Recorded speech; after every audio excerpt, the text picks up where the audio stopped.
as well, you'll be able to get the slides. I'll just give you a minute or so to complete the questionnaire.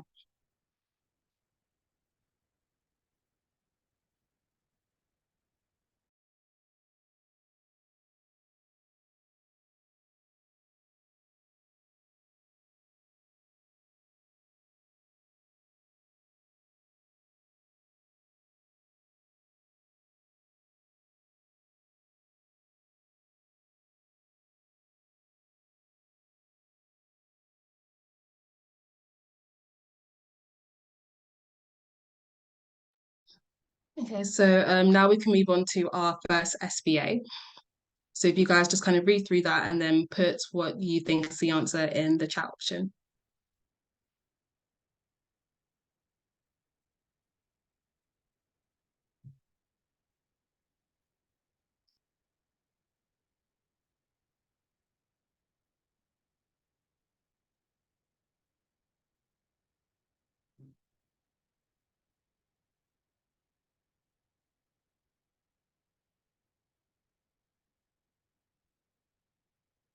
When anybody's ready, just put what you think the answer is.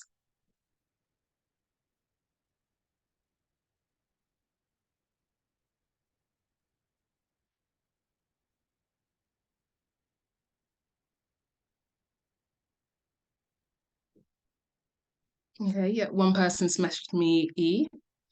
I see another E as well. Any other answers going?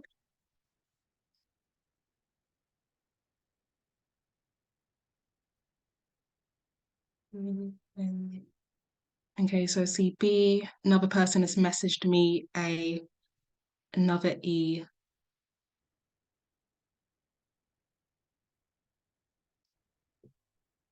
I'll just give a few more seconds if anybody else wants to answer as well. B.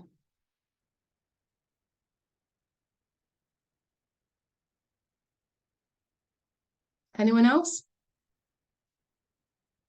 Okay, I think we can move on to the answer then.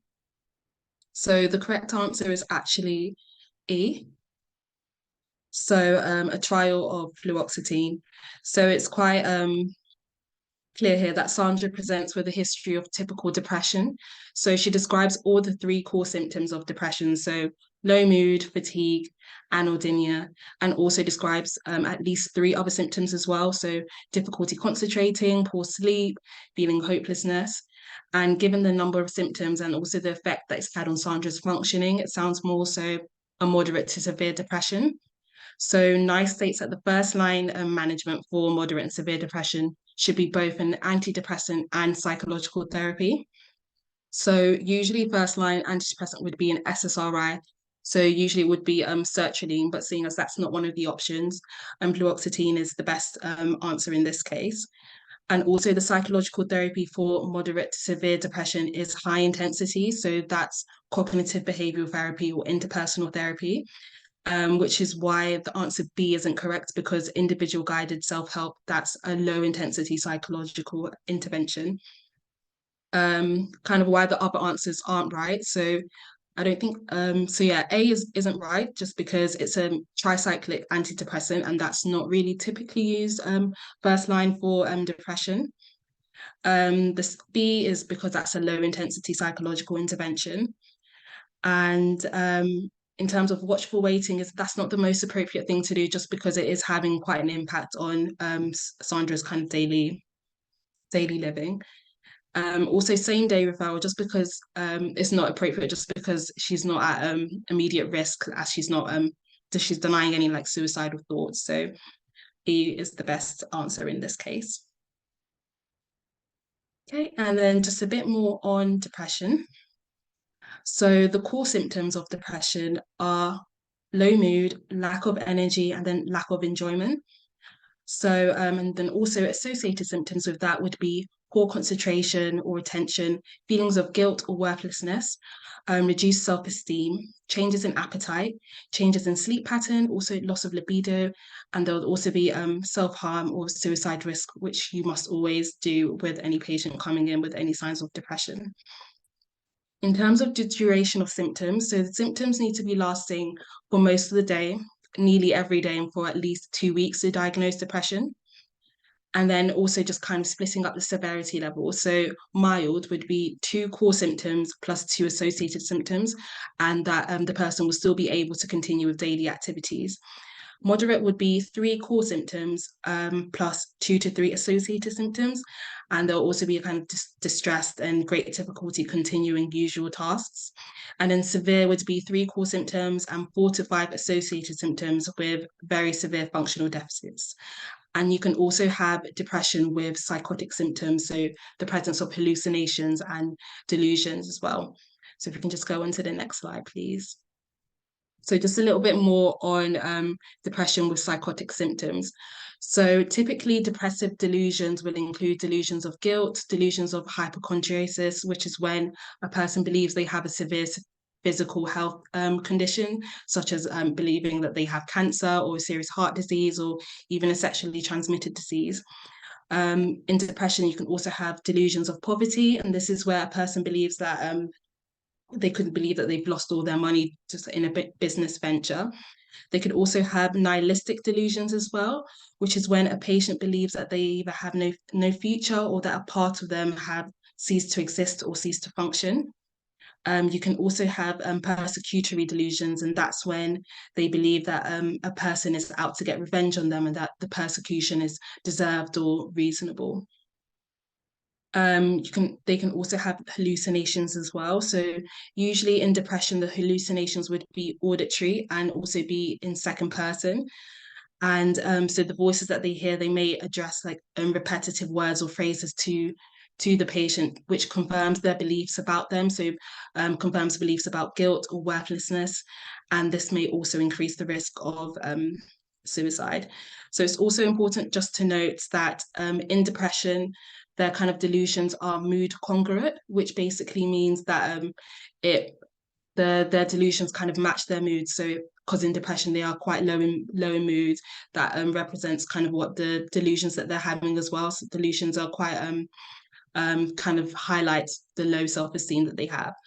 Whereas in something like schizophrenia, the mood congruence would be mood incongruent, which means that for example, a patient could be sharing a distressing thought, but then also kind of they seem like happy about it. So it doesn't really quite match with what they're expressing. That's when you would think it's more so schizophrenia. And other differentials to think about with depression would be bipolar, grief, anxiety, normal sadness, schizophrenia, dementia, and substance abuse. Okay, and then the management of depression. So all patients diagnosed with depression should require a full assessment and active monitoring with early follow-up. So they should be given advice regarding psychoeducation and also self-help techniques as well, such as eating habits and sleeping hygiene. So in mild and sub-threshold depression, that's where you would use low intensity psychosocial interventions. So this includes encouraging good sleep hygiene, regular exercise, befriending services, and other low intensity interventions such as CBT or self-guided help. It's also important to encourage the patients to continue their usual activities as well, such as work. And for mild depression, drug therapy is not usually recommended. Okay, and then in terms of moderate to severe depression, so you'd use combination therapy, so CBT and antidepressants. And also once you are on antidepressants, they should continue them for 6 months after they've noticed that their symptoms have resolved, and this is just to reduce the risk of relapse.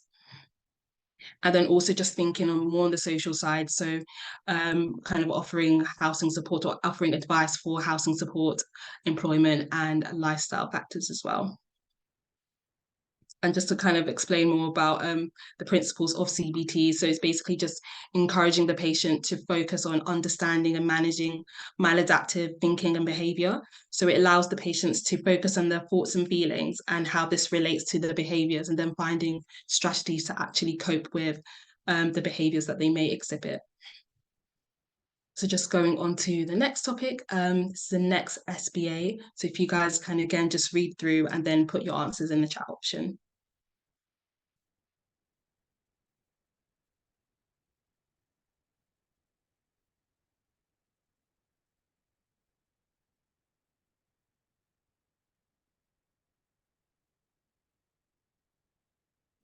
I just got a question directly, and the question is, with severe depression, are psychotic symptoms required in order for it to be categorized as severe? And the answer to that is no.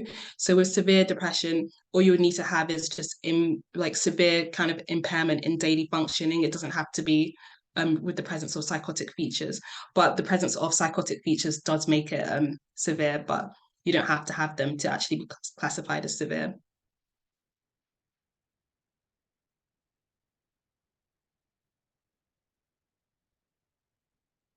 Okay, so here I can see that most people are saying C. Does anybody else want to answer, or does anybody else think differently?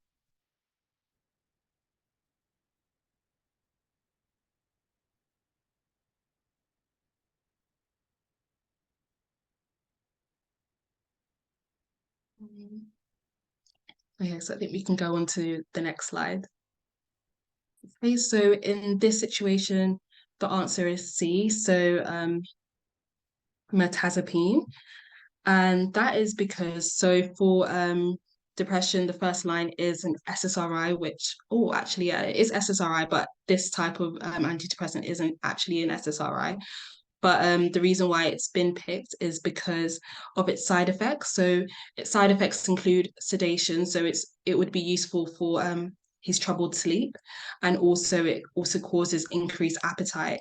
So increase in appetite will also lead to him gaining weight, which he would need because he's recently experienced weight loss, and which is why mirtazapine is the most suitable antidepressant for Derek. So just going on to explaining more about antidepressants. So there are different types, different classes of antidepressants. So the first one that we're going to talk about are SSRIs. And what SSRIs are serotonin selective reuptake inhibitors. So in depression, it's basically caused due to an imbalance in serotonin.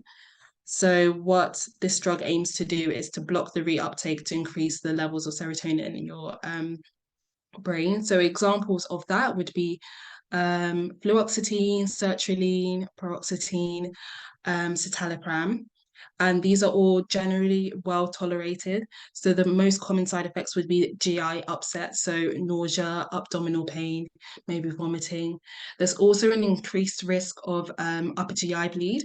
So you should kind of with caution prescribe NSAIDs with caution, because that could increase the risk of upper GI bleed. And if the two have to be prescribed together, then a PPI should also be prescribed as well.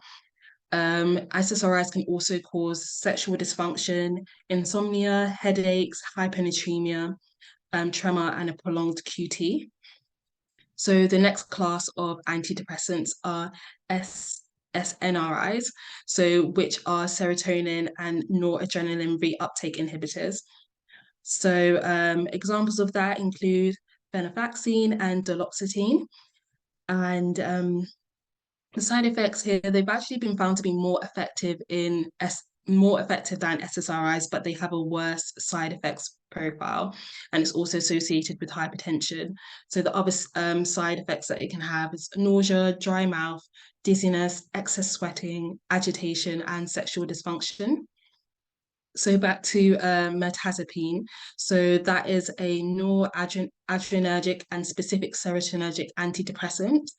And the side effects, as I've mentioned before, are increased appetite, constipation, weight gain, sedation, and sexual dysfunction, which is why it's commonly used in depression if the patient is having weight loss or decreased appetite, because that can help with those symptoms as well as helping with the depressive symptoms as well.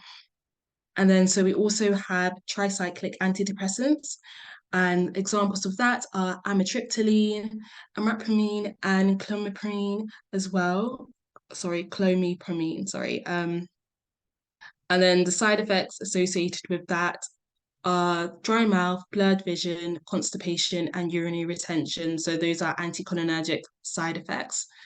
And then the last class that we've got here are monooxidase inhibitors, and they are typically used in patients with less severe disorders but with atypical features. So these are some of the examples there.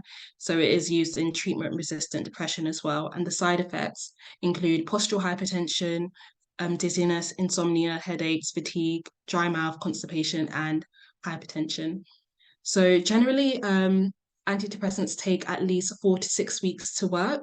So just it's important to encourage the patients to make sure they are consistently taking it for that many weeks because they won't see a difference until then. And also, if you want to either stop the antidepressant or reduce the dose, that must be done over a 4 week period because if you stop it suddenly, then there's a risk of discontinuation symptoms as well.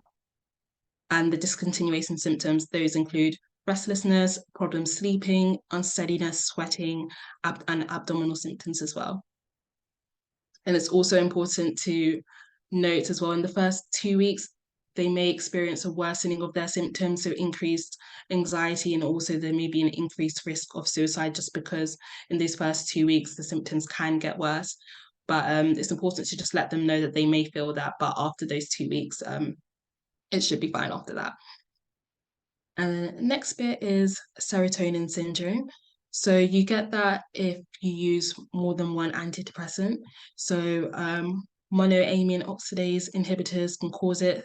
SSRIs, so SSRIs with St. John's wort can cause it. And also you should avoid prescribing triptans with SSRIs just due to the risk of serotonin syndrome as well. Ecstasy and amphetamines as well can cause it. So what happens is that you get neuromuscular excitation. So you get hyperreflexia, monoclonus, and rigidity as well. Then you get autonomic nervous system excitation as well. So you get hypothermia, sweating, and altered mental state, so confusion. So in terms of managing this, you should stop the precipitating drug. And then you should also do supported treatment. So IV fluids, in some cases, you can use benzodiazepines. And in more severe cases, you can use serotonin and antagonists as well. Okay, so the next topic, if you guys again could just read it and then put your options in as well.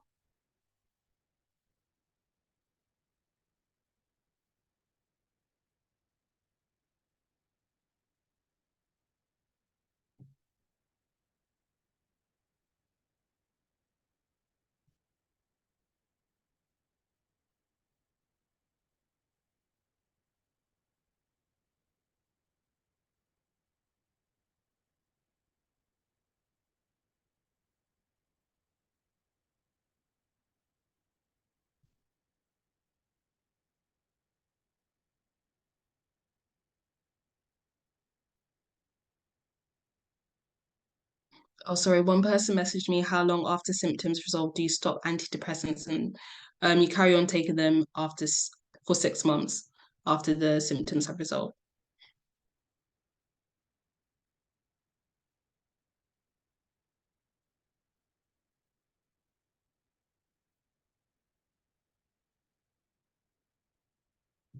Okay, so far 3 people have said B. Does anybody else want to answer or anybody else thinking differently?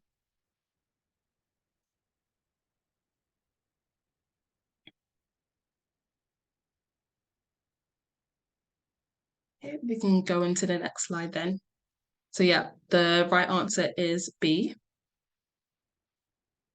So there are quite a few features of kind of generalized anxiety disorder in this. So first of all, she is a 33-year-old woman.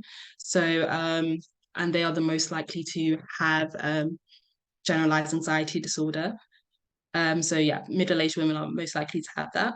And then also other clues to generalized anxiety disorder include the fact that she's unsettled all the time, quite anxious. She's got those physical symptoms of butterflies in her tummy and loose stools. It's also important to kind of think about ruling out hypothyroidism when any patient kind of comes in with anxiety symptoms. But because in this kind of scenario, there's is kind of more emphasis on the psychological symptoms, that kind of points you more towards generalized anxiety disorder.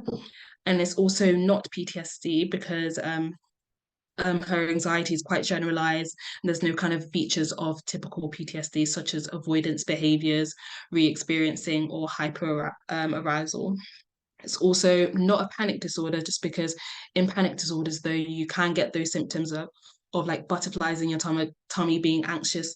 You get more heightened episodes of it, and it only lasts for a few minutes and then it subsides. Whereas in this case, she has kind of this anxiety for most of the day and on most days as well. So, just a bit more on anxiety disorders. So anxiety is a normal response to stressors. However, it does become pathological when it interferes with day-to-day functioning. So signs and symptoms of anxiety. So psychological symptoms include fearfulness, excessive worry, poor concentration, irritability, depersonalization, and that's where you get the feeling of being outside of your own body and kind of observing your own actions and feelings from a distance. And you also can get derealization, and that's where you feel that the world around you is unreal. You can also suffer from insomnia and night terrors. The more kind of motor symptoms are restlessness, fidgeting, feeling on edge. And neuromuscular symptoms are tremor, tension, headache, muscle ache, dizziness, tinnitus. And also GI symptoms include nausea, indigestion, butterflies, in terms of the cardiovascular system, you can get chest discomfort, and you can get just a whole range of symptoms with anxiety. So in terms of more on generalized anxiety disorder, so that is basically just a general apprehensive or excessive worry for several months on most days, pertaining to many activities, causing impairment to daily functioning. So it's important here that with generalized anxiety disorder, it's not usually one thing that's causing the anxiety. There's loads of different things that can cause anxiety for them. And then it also has to not be accounted for by any other mental kind of disorder or medical condition, which is why it's good to rule out kind of the physical conditions such as hypothyroidism. In terms of management, it's a stepwise approach. So step one would be education about GAD and active monitoring. Step two is where you have low intensity psychological interventions. So this is individual non-facilitated self-help or individual guided self-help or psychoeducational groups. And then step three would be high intensity interventions. So that's CBT, and you can also use drug treatment at this stage as well.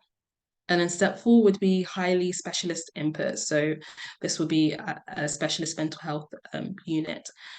In terms of drug treatment, first line is SSRI, which is sertraline. Second line would be SNRI, which would be duloxetine or venlafaxine.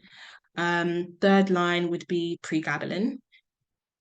And then so we have panic disorder, which is basically recurrent attacks of severe anxiety that's not restricted to any sort of situation or set of circumstances. So it can be quite unpredictable.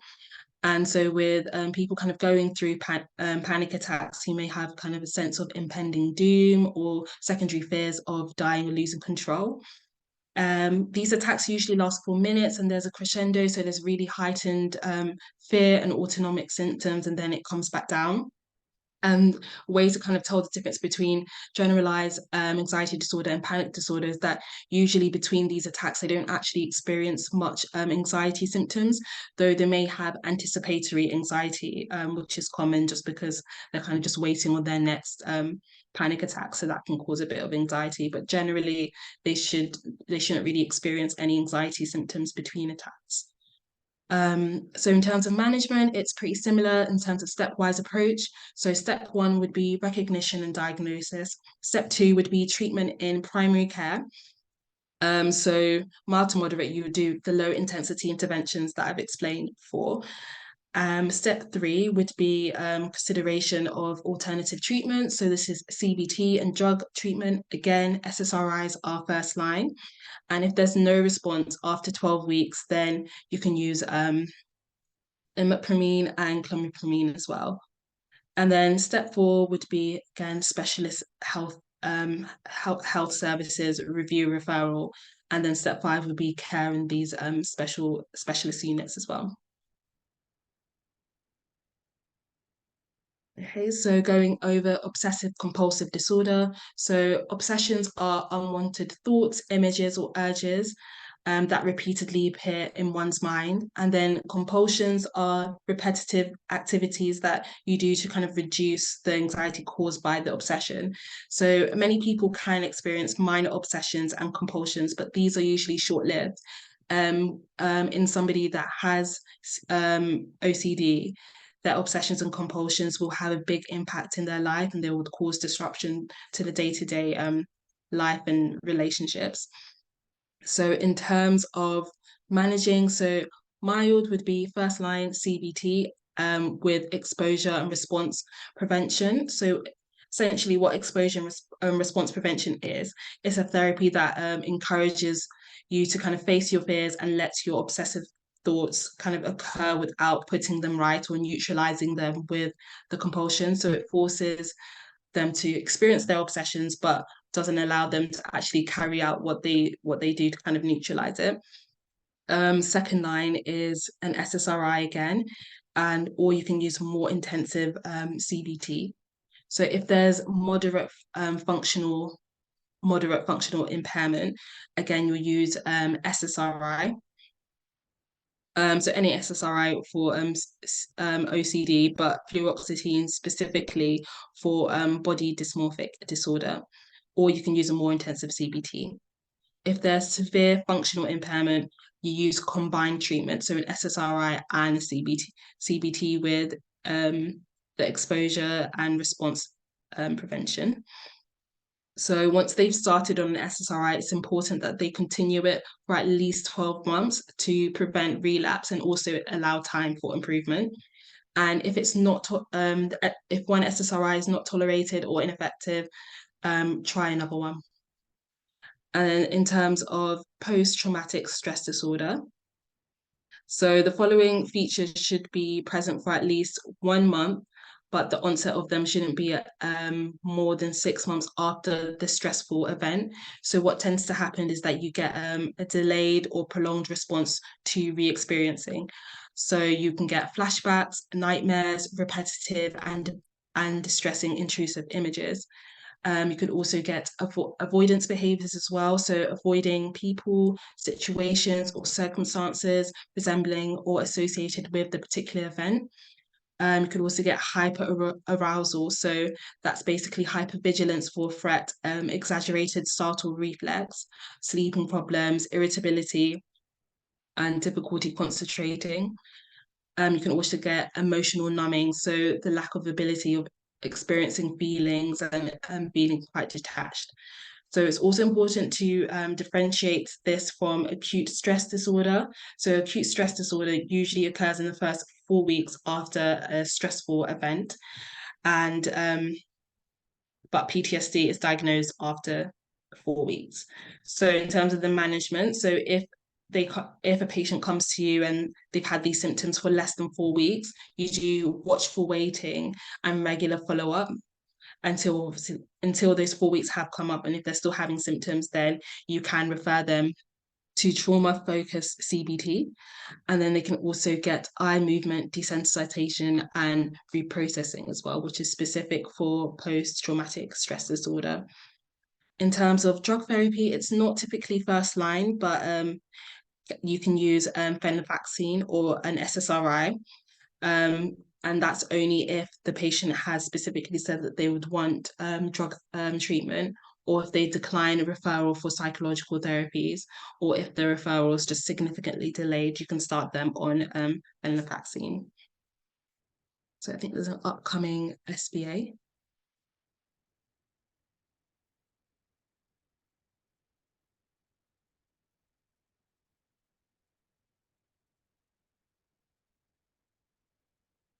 So if you can just put your answers in the chat.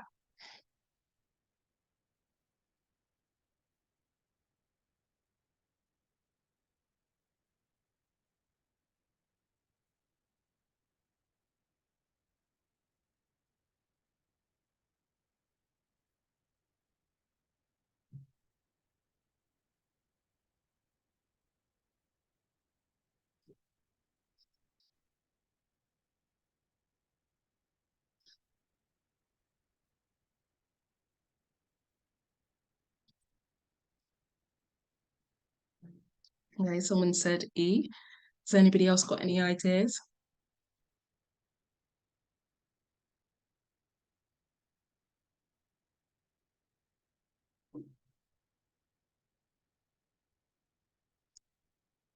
Yeah, so we can go on to the next slide. Yep, so the right answer is E. So again here, we've kind of got signs of the features of PTSD.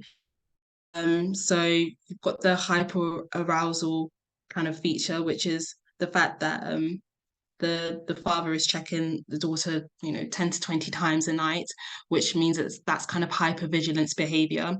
They're also getting kind of re-experiencing symptoms as well, so the flashbacks and reliving things in his mind. And there's also avoidance behaviors as well, so he's avoiding going to the park. So those all of those signs kind of point to post-traumatic stress disorder. So there's another SBA coming up too.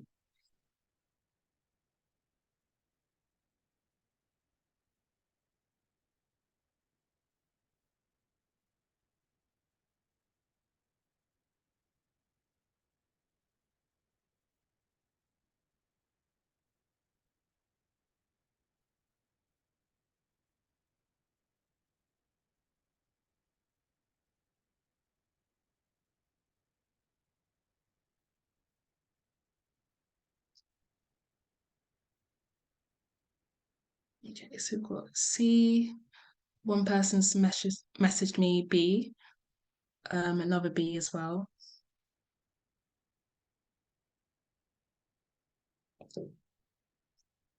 I think we can go on to the next slide.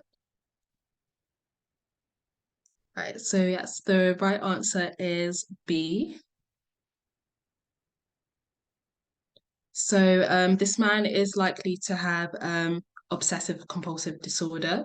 So he has those kind of thoughts in terms of repeatedly having to check the front door, and then also the compulsions as well. So another good thing to kind of note to differentiate between OCD and psychosis. So it says here that he knows that he's locked the door, but he just needs to check it. So the fact that he knows means that he's got quite good insight into his condition. So usually in psychosis, you would have a lack of insight. So that's a good kind of tip to kind of differentiate OCD from psychosis. And as we went through as well, the right management for OCD would be exposure response prevention. So this is the next topic. So if you can just put your answers in the chat.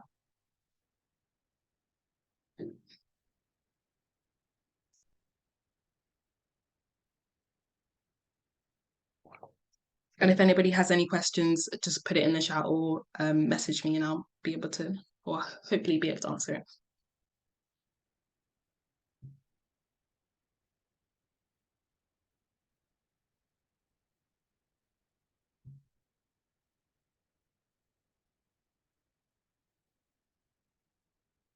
Okay, I've got one answer of A, another A.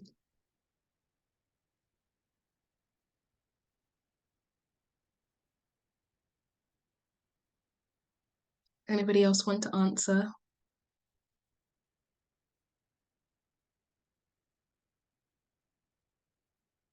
Okay, so we can move on to the next slide. So yes, the correct answer is A. So in schizophrenia, the kind of pointers to a better prognosis would be um, sorry, it would be basically all the other answers. So having a high IQ or education level, so going to university would automatically kind of increase your education level. Also, if it's a sudden onset, which is why the correct answer here is a gradual onset, which means it's a worse prognosis. It's also having a strong support network. That is also kind of a good sign for better prognosis. Having positive symptoms predominant is also another one that points to a better prognosis for schizophrenia.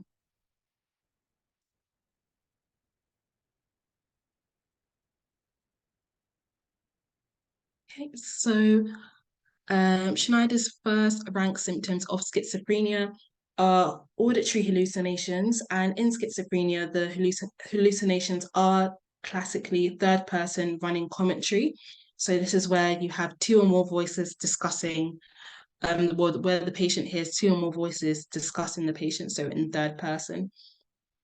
There could also be a thought echo or command hallucinations as well.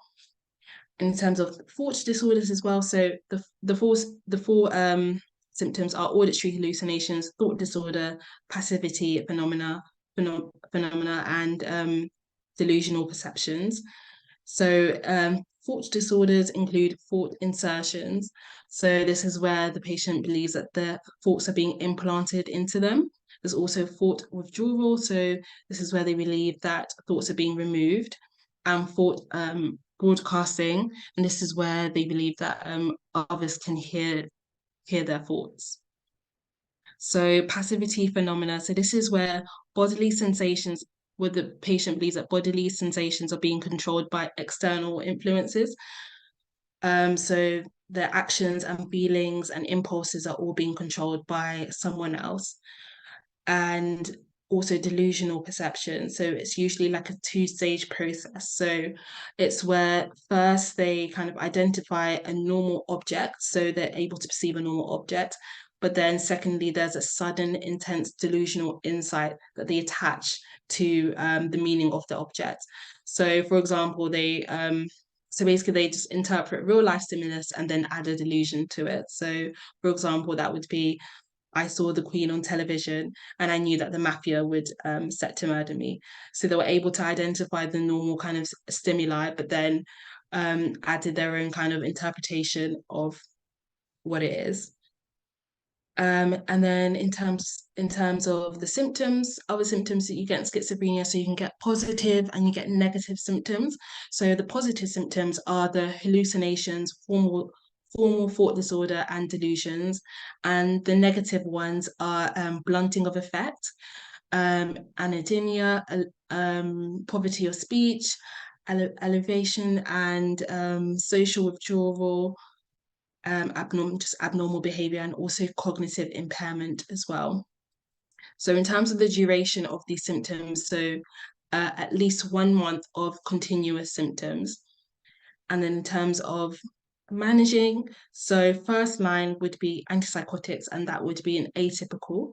So atypical antipsychotics would include something like risperidone or aripiprazole or olanzapine. These are all atypical antipsychotics. And then you can also have CBT, and psychoeducation, also family therapy. So if you have treatment-resistant schizophrenia, so that's when they have tried two different atypical antipsychotics and they haven't worked, that's when you can be put on clozapine. However, with clozapine, there is quite a narrow therapeutic index, so has to be monitored closely as there is a risk of agranulocytosis as well. And then kind of more on the social side, just helping them with social housing support, employment as well. So here is another SBA.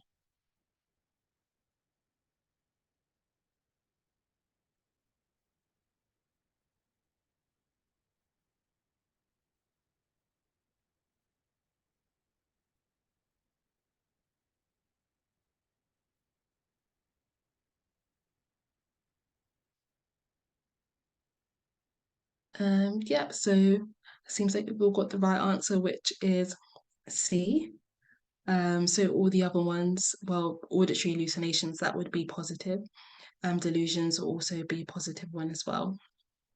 And then the next one, yeah, you can go on to, yeah.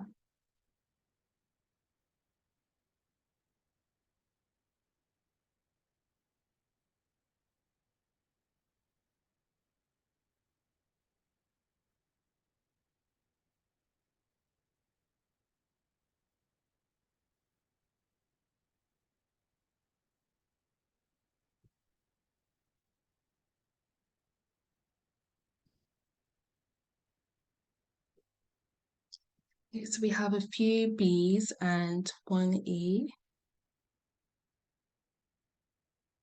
Does anybody else have different answer or want to answer? Okay, so we can go on to the next slide. So the correct answer here is E. So reason why CBT is the first one, because she's already been given an atypical antipsychotic. CBT would then be should be offered to all patients with schizophrenia. So, yeah.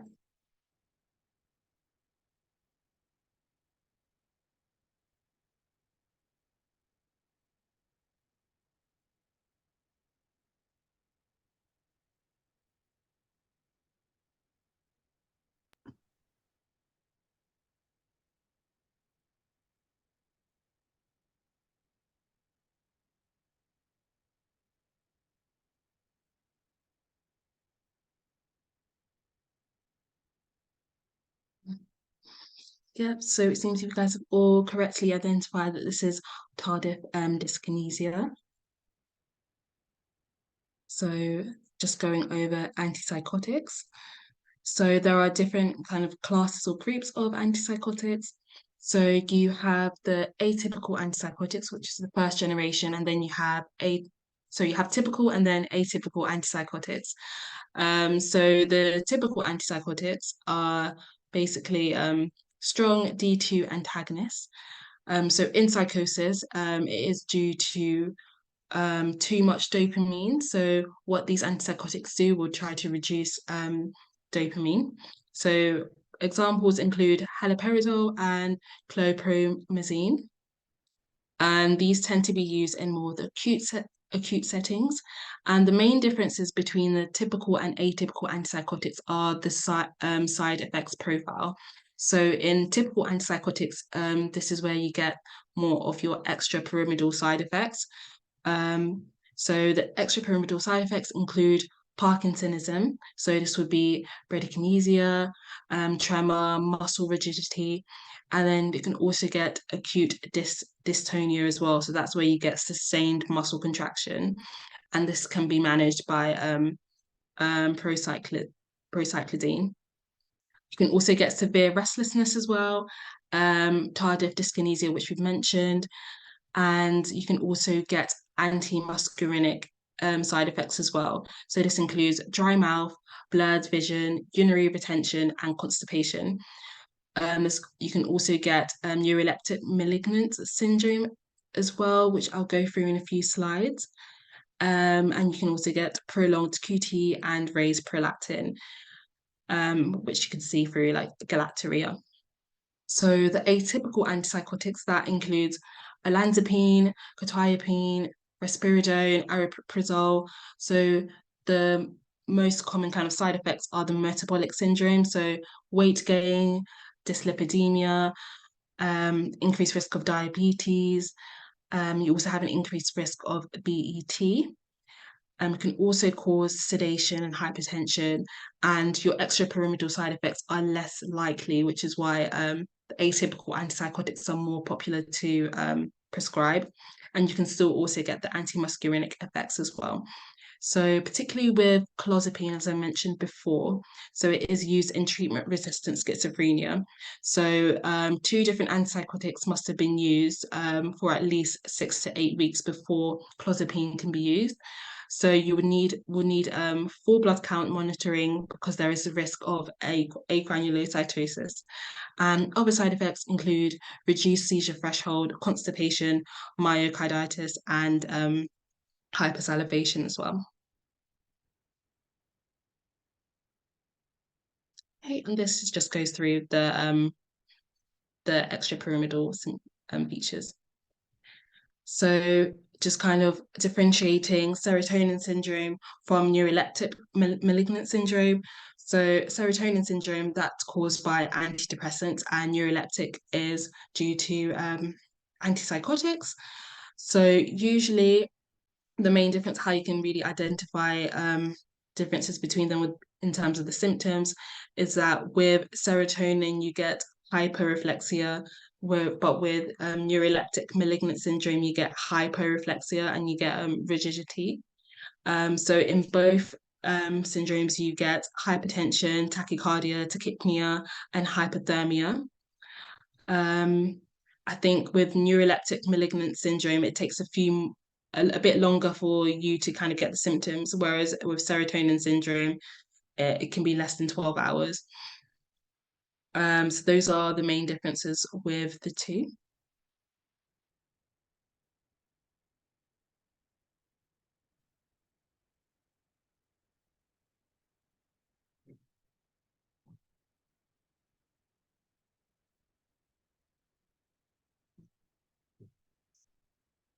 So I've got one answer of D so far.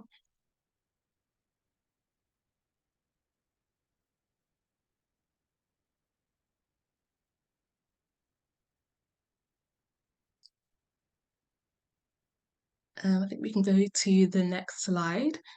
So yeah, D is the right one. So as we've just gone through, olanzapine is an atypical antipsychotic. So that the side effects associated with those are the more metabolic syndrome. So weight gain is the one that's most likely to occur.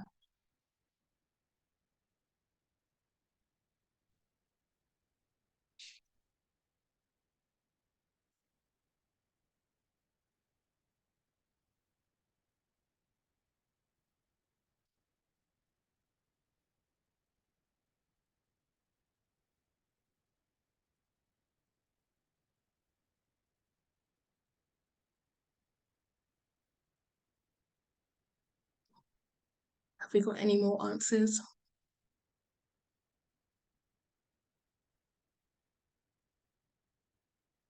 Yeah. So yes, so the answer is prochlorperazine. So this is an example of acute dystonia, and so that's basically the sustained muscle contraction. And this drug is used to help with that symptom.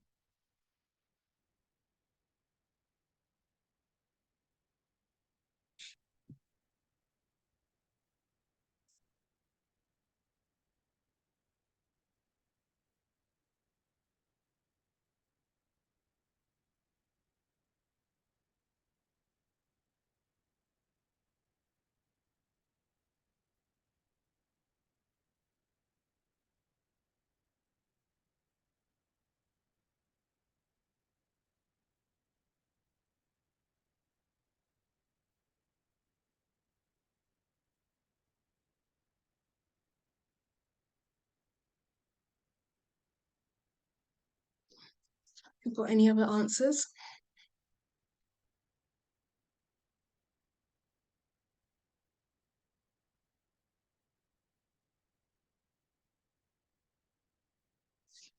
Okay, so we can go on to the next slide.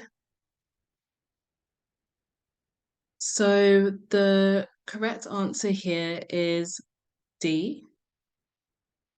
So, although quetiapine is often used as first line or just an atypical and antipsychotic would be used as first line for an acute phase of bipolar disorder. It's the patient should routinely be referred to the community health mental health team to first confirm the diagnosis because here's we can see that it's been for the past 4 days. She's been quite chatty, kind of different from her behavior. It hasn't really said whether she's been getting kind of psychotic symptoms such as like delusions or hallucinations. So I think because she's not really had any like psychotic symptoms, that's why you're more thinking hypomania because it's only been for the past 4 days, which is why routine referral to community mental health team um, is the correct answer, more of the correct answer. And then that's when they can then prescribe, the appropriate medication.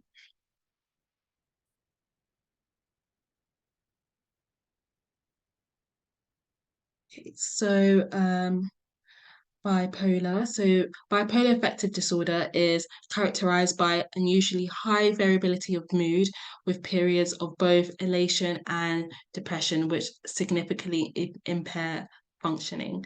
So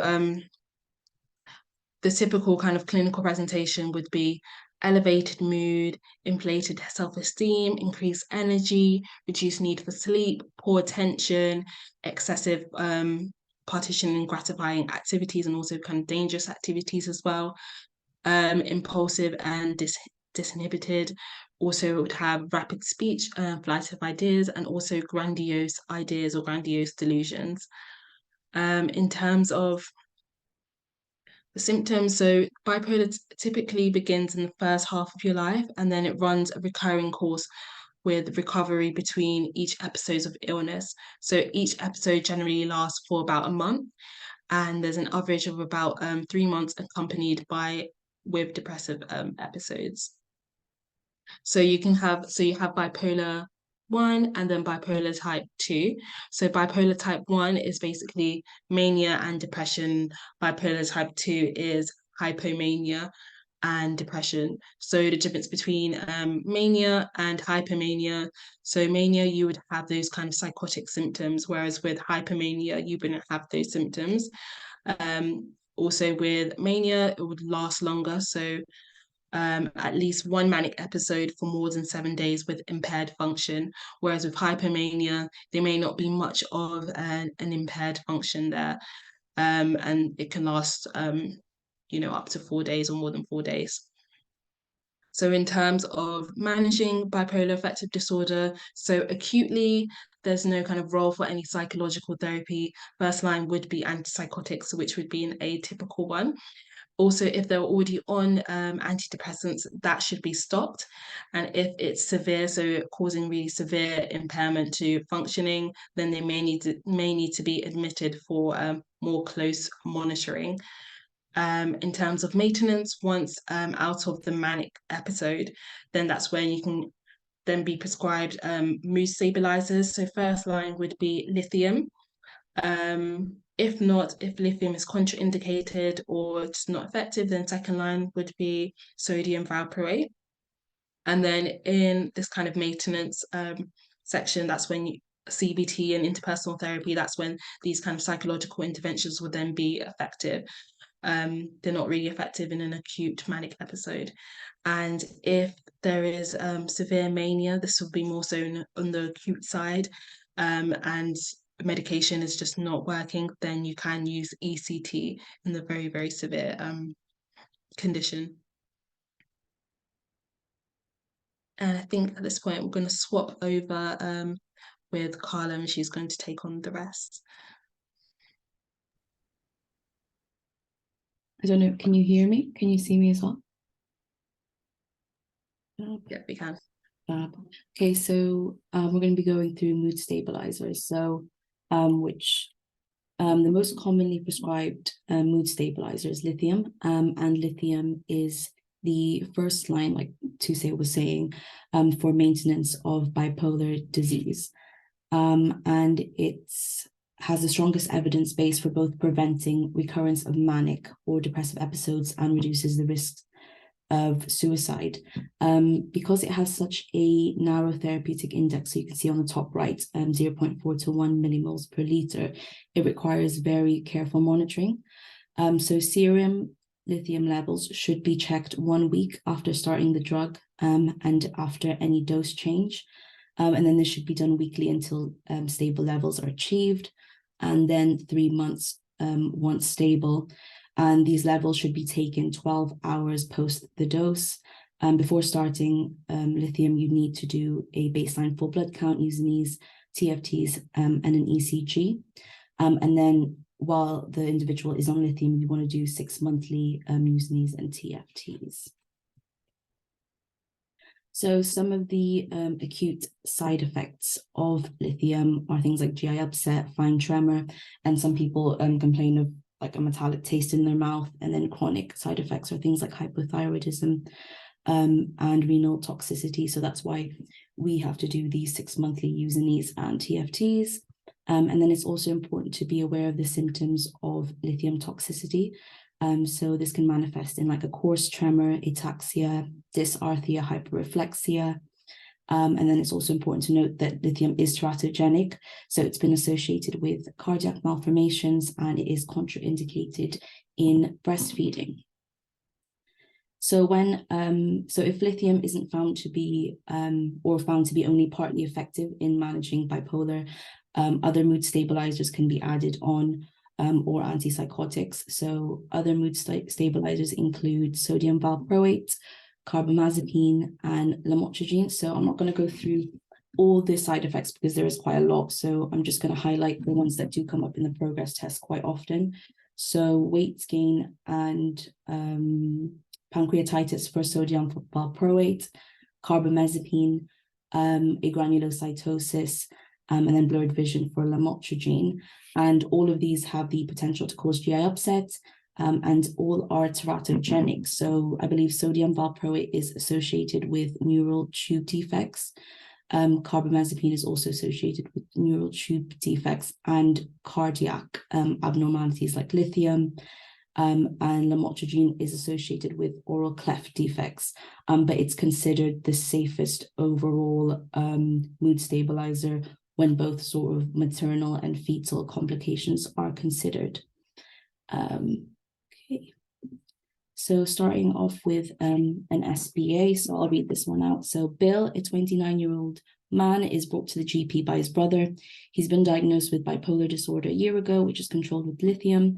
His brother who lives with him is concerned as over the past week he's not been showering or eating properly and hasn't been attending work. He's told his brother that he's working on a secret idea which will make him a millionaire. He's been very energetic despite only sleeping 3 hours every night. When talking to him, you notice he is very distractible, exhibiting pressure of speech and flight of ideas. He does not express any intent to harm himself or others. So how should you monitor patients on lithium therapy? So I'll give you some time to put in the chat what you think we should do.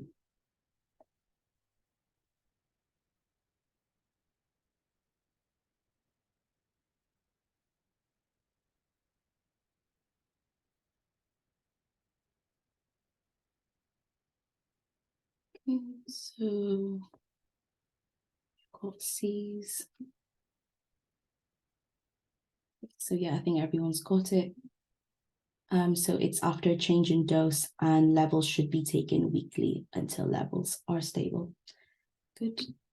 And then moving on to the next topic. So starting off with an SBA, a 15-year-old schoolgirl is diagnosed with anorexia nervosa. She initially presented with her parents as they were concerned that she was losing weight and severely limiting her food intake. Which treatment is most likely to be offered? So you've got fluoxetine, individual eating disorder CBT, group CBT, anorexia nervosa focused family therapy, or sertraline. So if you put in the chat what you think it's most likely to be offered at this stage.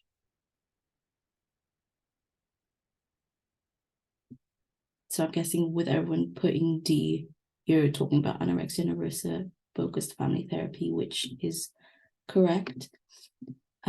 So this is the first line treatment for children or adolescents who've been diagnosed with anorexia nervosa, and then the second line would be CBT, so individual eating disorder CBT. So there are 3 subtypes. So you've got the atypical type where symptoms of anorexia, which displayed in the middle here that we'll talk about, are present without the individual having a significantly low body weight. And then you have the restricting subtype. So individuals lose weight only by highly restricting their food intake and excessive exercising. And then you've got the binge eating / purging type, where individuals lose weight through means of purging, which we'll touch on in later slides. And this is the DSM-5 criteria for a diagnosis. So for a diagnosis of anorexia nervosa to be made, a restriction of energy intake leading to a significantly low body weight in the context of age, sex, development, trajectory, and physical health should be seen. The individual has an intense fear of gaining weight or becoming fat despite being underweight. And then there must be like disturbance in the way in which one's body weight or shape is experienced, or the persistent lack of recognition of the serious seriousness of the current low body weight. And then the symptoms you get in anorexia nervosa are things like lanugo hair. So this typically resembles the hair of a newborn, so that very soft, thin hair. They may appear pale, they may have an emaciated appearance, so they may appear quite thin, weak, maybe cachexic. They may be peripherally cyanosed, have dry skin, brittle nails, and may have Russell signs. So this is referring to callus or small lacerations which are seen on the back of the hand around where the knuckles are. And they represent where teeth has made contact with the knuckles due to things like self-induced vomiting. And then you can get these following complications listed below. So just to name a few: amenorrhea, infertility, and osteoporosis. And then with most psychiatric conditions, you would manage them using a biopsychosocial approach. So in terms of bio, you'd want to sort of reintroduce food slowly and encourage them to gain weight. And then you would do specialized supportive clinical management. So if that's addressing any electrolyte abnormalities they may have in hospital. And then your psychological management is things like eating disorder focused CBT. And then, like we touched on earlier, the first line in children and young adults is anorexia nervosa focused family therapy. And then you'd also want to take into account their social circumstance and help where you can. So things like educating them, helping with housing and employment. Yeah, so here's another SBA. So we have a 21-year-old female who's presented with recurrent episodes of overeating and recurrent episodes of compensatory behavior, so excessive exercise and vomiting. She has had some basic investigations, which include an ECG. So this is the ECG, so I'll give you some time to have a look over that. And just a hint, this is the most common electrolyte imbalance as a result of this eating disorder. So what is the imbalance and what can people see? So yeah, some people have said B, so 2, yes. Would anyone want to say what they can see on this ECG? And maybe how it relates to the eating disorder described? Yes, so you've got that U wave. Yes. So the U wave, and you've got sine waves. Okay. Fab. Yeah, so it's B, so 2, hypokalemia. Okay. A lot of animations. So on this ECG, you've got widespread ST depression and T wave inversion. And yes, like everyone's rightly said, you've got U waves, and that signifies hypokalemia. So individuals with eating disorders are at a higher risk of developing hypokalemia because they suffer from, the severe malnutrition and then are refed. So when they're refed, the insulin surge resulting from that glycemia, because they're being reintroduced sugars during the refeeding process, causes a substantial intracellular uptake of potassium, meaning that serum potassium is low, so that's why you get this hypokalemia. And then as for the ST abnormalities and the T wave abnormality, that's thought to be due to early repolarization and acidosis secondary to hypothermia. So individuals with chronic undernutrition or malnutrition may experience changes in their temperature, and this can lead to hypothermia, and then that precipitates changes in the ST segments and T waves. So a bit about bulimia nervosa. So it's characterized by repeated binge eating and then compensatory behaviors to prevent weight gain. And individuals have a belief that body weight is crucial for their self-worth. And this is the DSM-5 criteria.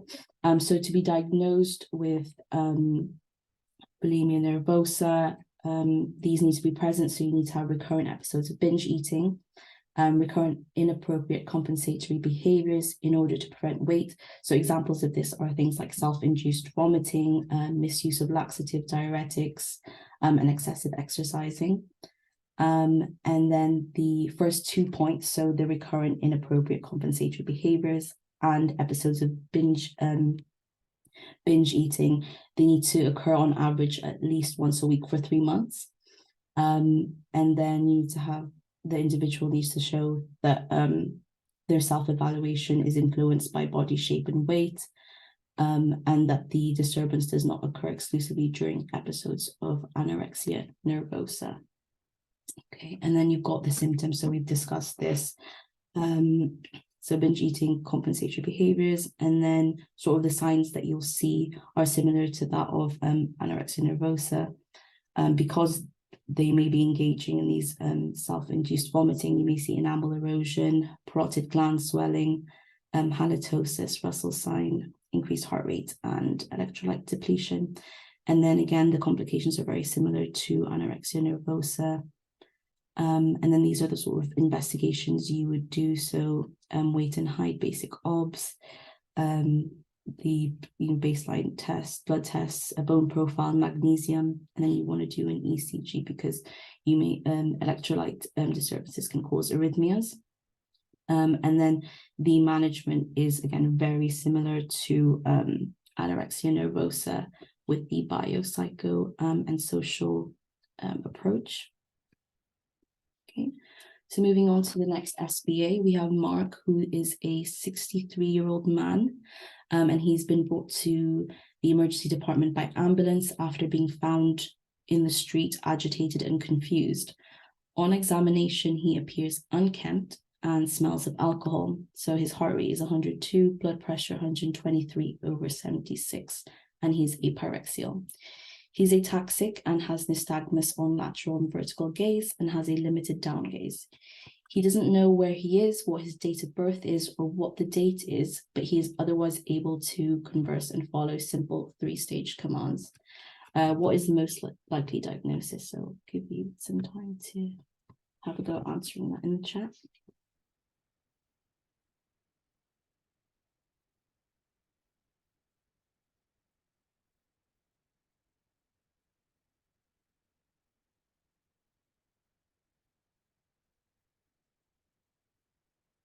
Okay, so we've got 5, so Wernicke's encephalopathy.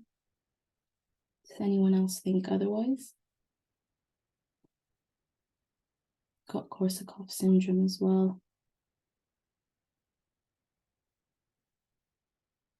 Okay, so I'll move on to the answer. So the answer is Wernicke's encephalopathy. So he's showing symptoms of confusion. He's ataxic as well. He's got a nystagmus and an ophthalmoplegia, which is represented by this limited down gaze. And he's got a normal conscious level. So these signs, putting them all together in the context of alcohol abuse, because he was seen drink and smelling of alcohol on the street, is suggestive of a Wernicke's encephalopathy. So this syndrome is due to a subacute deficiency of thiamine, so that is vitamin B1. And if treated promptly, it can be partially or even completely reversed.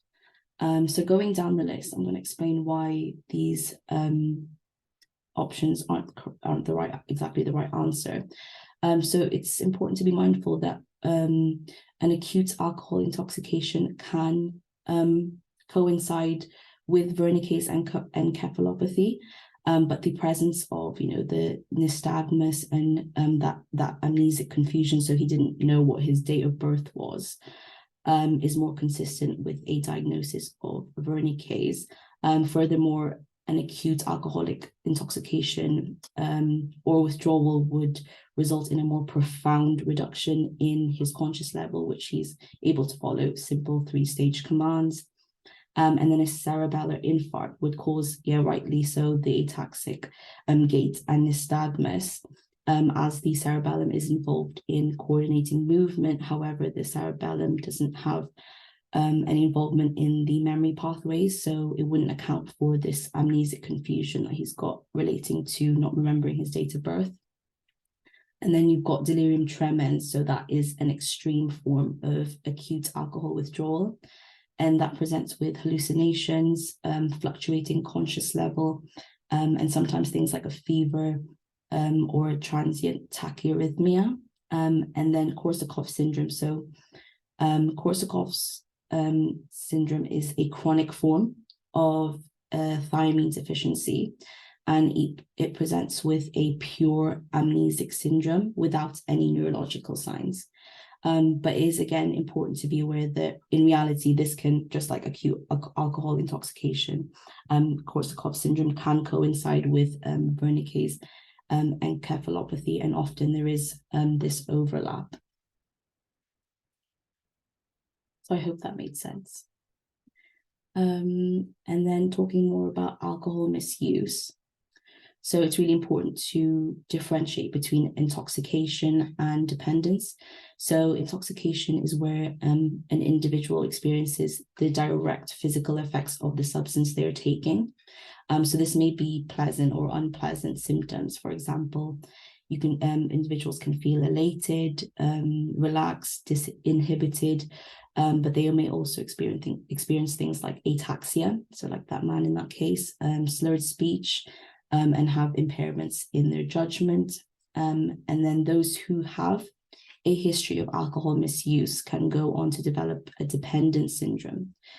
So this is when individuals have a strong desire or sense or compulsion to take the substance, and they actually have difficulty refraining from using the substance. And when they do try to reduce or completely stop taking the substance, they experience physiological withdrawal symptoms.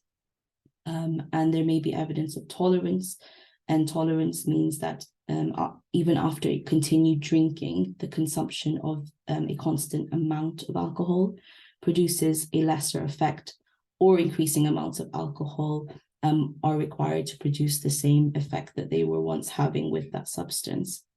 And then you've got these screening tools on the right-hand side, which is CAGE, and that's a 4-question questionnaire, I believe, just to assess for alcohol dependence. And then you've got Audit C as well. And then, so important things about alcohol withdrawal: it occurs within 36 hours, and it can present with symptoms like sweating, nausea, and vomiting, coarse tremor, anxiety, aggression, and then delirium tremens, which we touched on earlier, and that typically occurs within 48 to 72 hours, and that can present again with hallucinations, amnesia, tremor, ataxia. And then we talked about the complications, such as Wernicke's encephalopathy and Korsakoff syndrome. So Wernicke's encephalopathy is treated with IV Prabrinex and a benzodiazepine, and then this is followed on by treatment with thiamine, oral thiamine, for at least a month. And then Korsakoff is treated with long-term thiamine replacement. So more about the management of alcohol dependence and detox.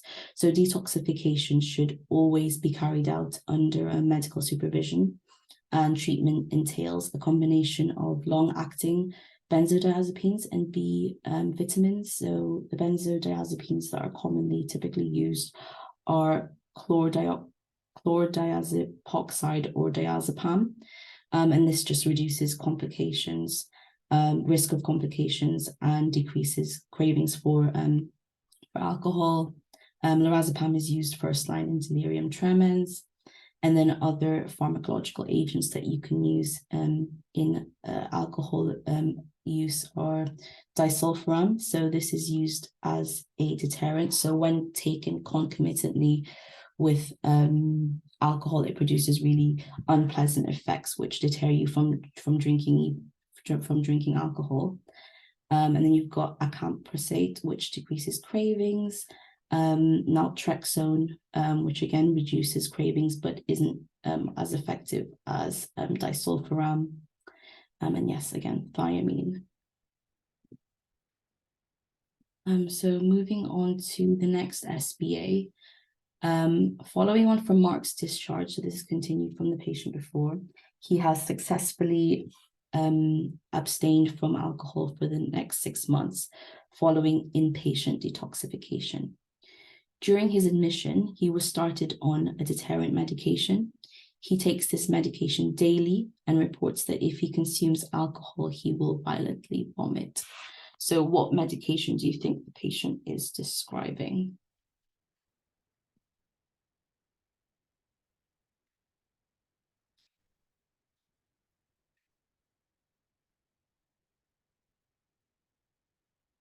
So A, yes, we've got disulfiram. So yeah, that's the correct answer. So we're just going to be moving on to opioid misuse. So symptoms and signs of opioid misuse include the following. So things like a runny nose, needle track marks, pinpoint pupils, drowsiness, watery eyes, yawning. And if you suspect opioid misuse, you'd want to do things like a urine or saliva drug screen. And the acute management of a opioid overdose would be IV or IM naloxone. So management of dependency. So individuals who are dependent on opioids may be referred to specialist drug dependence clinics or specialist GP who would aim to start them on sort of like a maintenance therapy or detoxification. So the first line agent for detoxification is methadone and then buprenorphine. And then compliance with this detoxification is monitored through urinalysis. Physical complications of opioid misuse include things like viral and bacterial infections, and this can be attained through sharing needles.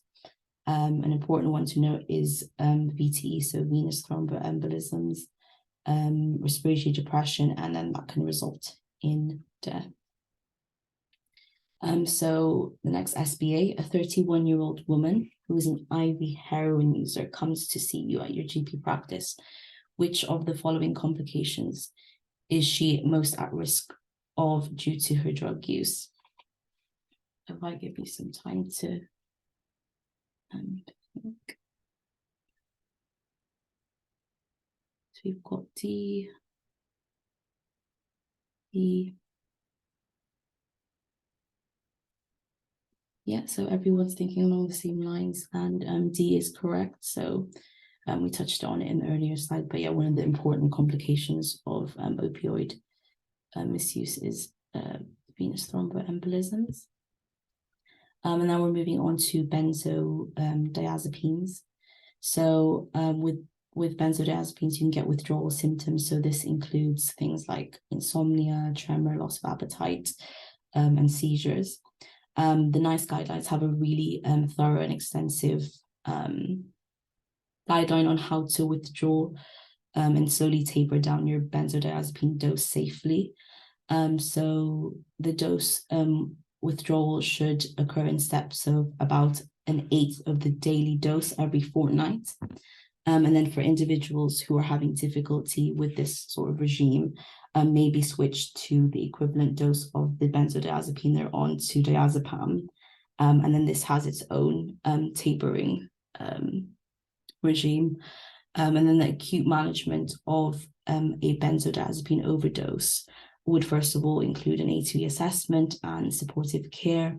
And then you would want to maybe think about flumazenil, and you would start this with caution, and you would definitely seek sort of expert advice and input before instigating this. And then you can also use activated charcoal within an hour of ingestion of the benzodiazepine.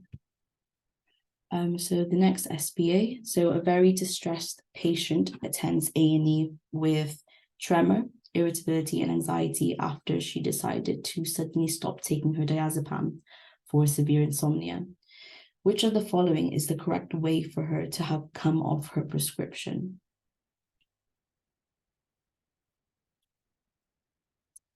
Give you some time.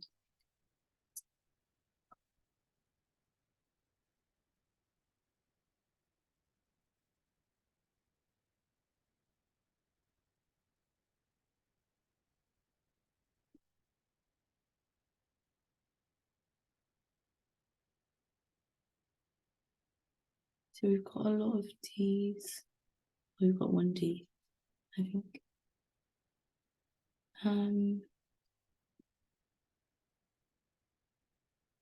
So the answer for this one is to reduce the dose by an eighth every fortnight. So reduce the dose. Yeah, so it's an eighth every fortnight. Okay, so moving on to the next topic, starting with an SBA. A woman presents to the GP after she received the COVID-19 vaccine, worried about the chip that was implanted into her arm. She says that since the event, other people have been following her around as if they know where she's heading, and she thinks this is due to the GPS chip in her arm. When these explanations are challenged, she begins to become suspicious of the GP as well. So this woman is displaying characteristics of what type of personality disorder? Some time to answer that in the chat. So I've got a B.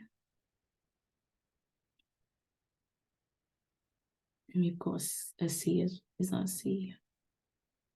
And we've got a B.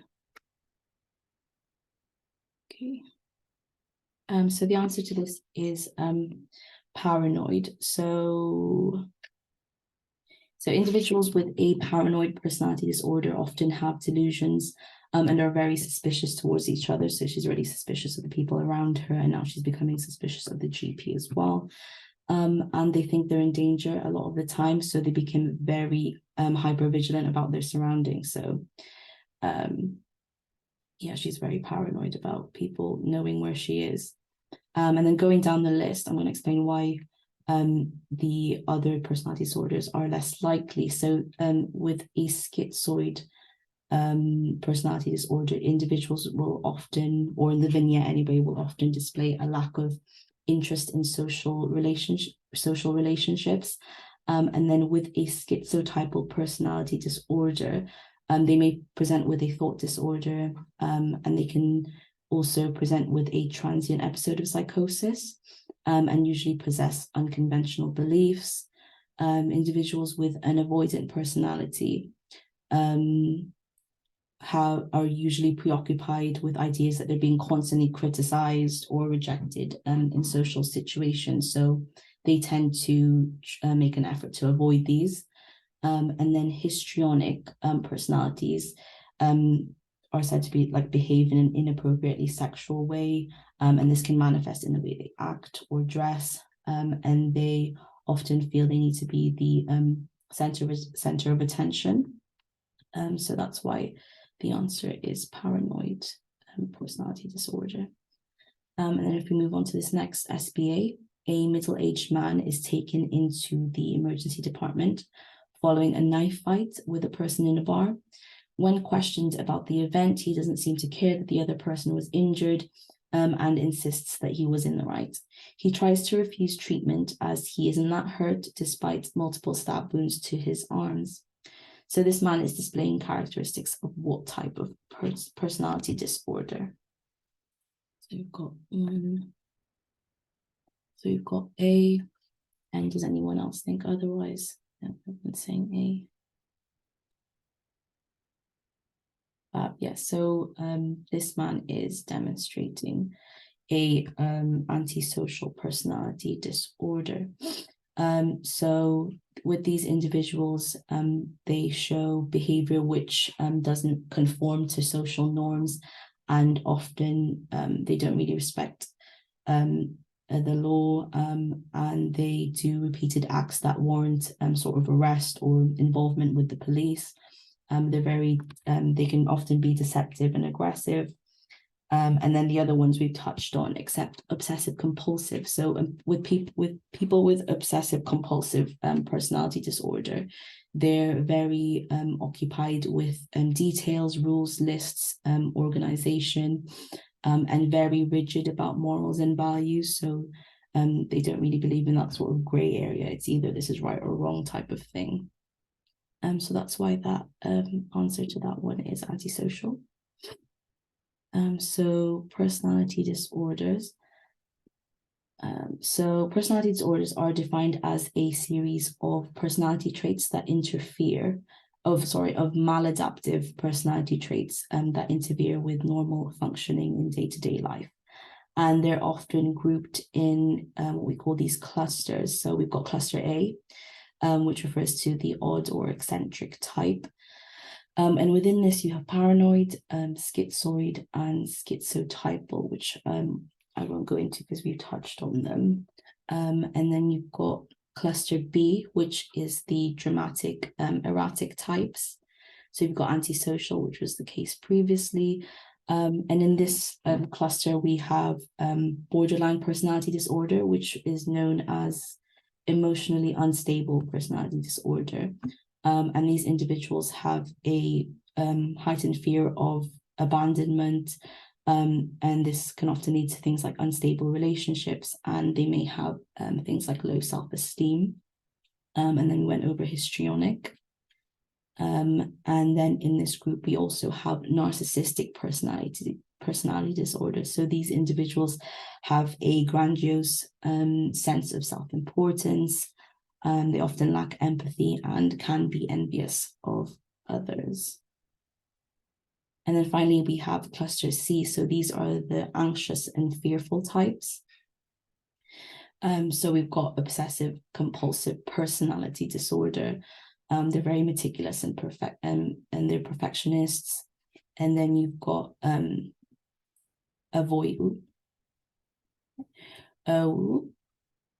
what's going on there? We've got avoidant personality disorder. So these are the individuals who have that fear of criticism and rejection. And then in this group, we have the dependent personality disorder. So these individuals often need a lot of reassurance and have a fear of being left alone and require a lot of support around them. So the criteria for diagnosing a personality disorder entails that the behaviors must cause significant impairments in self and interpersonal functioning. So interpersonal functioning is how that individual interacts and behaves with others. And there should be one or more pathological personality trait domains. The impairments are present for a consistent duration and are pervasive. So pervasive meaning that they're present in more than one setting. So at work, at home, at school. And the impairments are not better accounted for the individual's development stage or socio-cultural environment. And the impairments are not solely due to the direct physiological effects of like a substance like alcohol.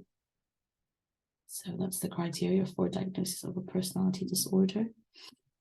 And then here is just a flow diagram, basically outlining how individuals with a suspected personality disorder are assessed and managed. So you've got patient in the community, there's a precipitating event, patient presents to primary care. If the patient is coping, then they're sent back into the community. If the patient is at risk to themselves or others, then they may be referred to a community mental health service assessment. And this can be done directly from primary care as well. If the patient requests it, and then they're managed in a CMTH. And if it's successful, then they're sent back into the community. And if unsuccessful, then they continue to be assessed. And moving on to this next SBA. So we have a man who presents to his GP asking to be referred to relationship counseling. He has recently broken up with his partner after a fight, but is feeling lost and empty without him to rely on. He tells you that he has no luck with relationships and has been in multiple relationships over the past few years, but they all end after a dramatic argument over little things. So what personality disorder is this man displaying? So we've got A. Yes, everyone's saying A, and that is correct. So it's just this history of him not forming not very stable relationships and arguing over little things that sort of points to a diagnosis of borderline personality disorder. And then we've got next case, which is a young woman, and she presents to the GP with anxiety.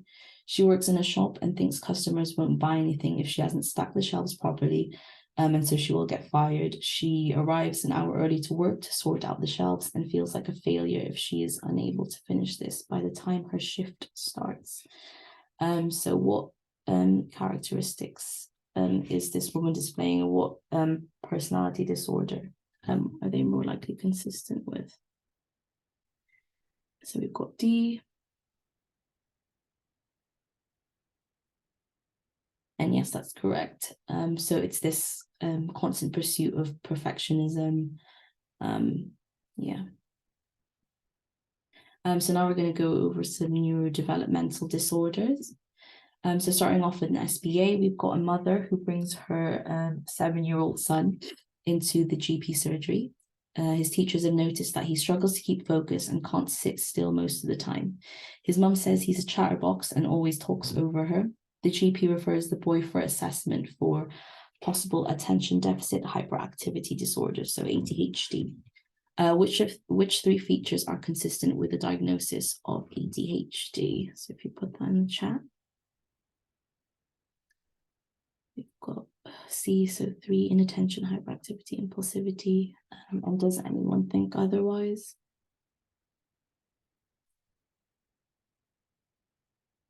Okay, yep. So the right answer is C, or 3, and it's inattention, hyperactivity, impulsivity. So amongst the other ones, repetitive behavior, that's more associated with autism spectrum disorder, ASD. You can see poor concentration in ADHD as well. Restlessness you can see in ADHD, but stature has nothing to do with ADHD. So that's why the other ones are wrong. So good. So about ADHD, the 3 hallmarks are inattention, hyperactivity, and impulsivity. And the examples that I've listed below are things that you may, examples of these features being displayed in children, but it's also important to be aware of how it may manifest in adults. So in adults, they may experience things like restlessness, poor organizational skills, and poor time management. But in children, things like getting easily distracted, not following instructions, talking excessively, running around when it's not appropriate in that setting, are things that are features of ADHD. And then the DSM-5 criteria for ADHD stipulates that if the individual is 16 or younger, they must have 6 of these features that link to the hallmarks, at least 6 of them, and they have to be persistent and pervasive. So across many settings, so school, work, at home, and then if they're older than this, then they must be then there must be at least 5 of these present. And I think that some of the symptoms have to be present before the age of 12 to make the diagnosis as well. And then pharmacological management of ADHD. This can only be started in children at 5 years or older. And the first-line agent used is methylphenidate. This is a CNS stimulant which acts as a dopamine reuptake inhibitor. So that increases the amount of dopamine, because ADHD is linked to low levels of dopamine. And side effects are things like abdo pain, nausea, and dyspepsia. And because it is a CNS stimulant, it can suppress the appetite. So weight and height in children should be monitored every 6 months. And then you have the second-line agent, so lisdexamfetamine, and sometimes you can use etomoxetine, I think it's called, which isn't a stimulant, but that can be used. And then the drugs listed are potentially cardiotoxic, so getting a baseline ECG is needed to before someone started on this medication. And then a bit about autism spectrum disorder. So this is the DSM-5 criteria. So to meet the diagnostic criteria for ASD, a child must have persistent deficits in these domains. So you need to have all three in the first domain. So that's impairment in social interaction and communication. You need to have at least 2 out of the 4 within the domain of abnormal and repetitive behavior, interests, and activities. And the presentation should occur in early childhood. And this may lead, and this persistent deficit in these domains should lead to a limited and hindered and may hinder their everyday activities. So the management or treatment of ASD requires a very comprehensive and supportive approach, and it may involve the following. So you've got educational and behavioral therapy, and then medical therapy may be given, so SSRIs and antipsychotics in some instances may help reduce symptoms like anxiety and aggression. And then you've got melatonin, which may help with sleep. And then families should be offered support and counselling alongside the behavioural therapy. So now a bit about the Mental Health Act, which is, I think, our last topic. So the Mental Health Act is the main piece of legislation that covers the assessment, treatment, and rights of people with mental health disorder, and is used for individuals over the age of 16 who will not be admitted voluntarily. And it's important to note that patients who are under the influence of alcohol or drugs are specifically excluded in this Mental Health Act. So going over them, it's quite useful to sort of group them. So you've got Section 2. So when someone is sectioned using Section 2, this allows for their admission for assessment up to 28 days. And an approved mental health professional makes the application initially for this on the basis of recommendation by 2 doctors. So one of the doctors should be approved under Section 12 of the Mental Health Act. And this is usually a consultant psychiatrist, and the other doctor can be any doctor. And then the treatment under this section can be given against patients' wishes. And then you've got Section 3. So Section 3 is admission for treatment, and this can last up to 6 months, and it can be renewed, unlike Section 2, so that can't be renewed. And 2 doctors must have seen the patient within the past 24 hours. And again, treatment can be given against the patient's wishes. And then we move on to Section 5.2 and 5.4, which are the holding powers. So Section 5.2 allows for up to 72 hours detainment by a doctor with full GMC registration. And this applies to a patient who is voluntarily in hospital. But this doesn't include A&E. And then you've got Section 5.4, which allows a registered mental health nurse to detain a patient who is an inpatient already in a psych hospital for up to 6 hours.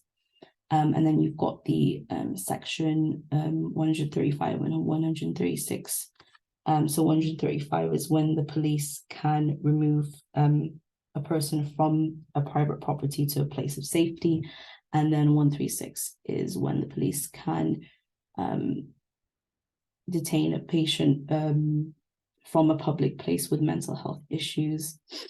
And we've got our final SBA here. So a 70-year-old man is an inpatient on a medical ward. The medical team worry that he has mental health problems in addition to the serious medical problems that require imminent treatment. The patient is refusing treatment and wants to go home. They suspect he is mentally impaired and unable to make a decision. So under which act of the Mental Health Act can they detain him under?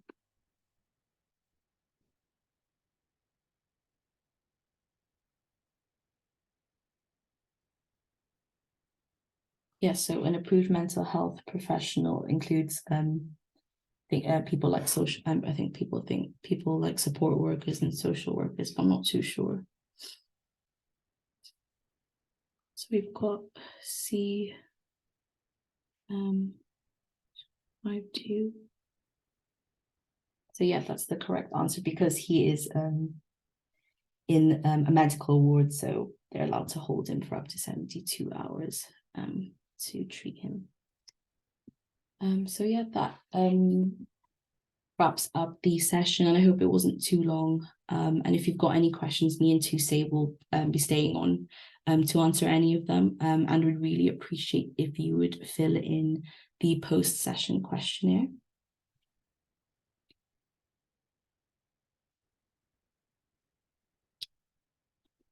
Hope you found that useful.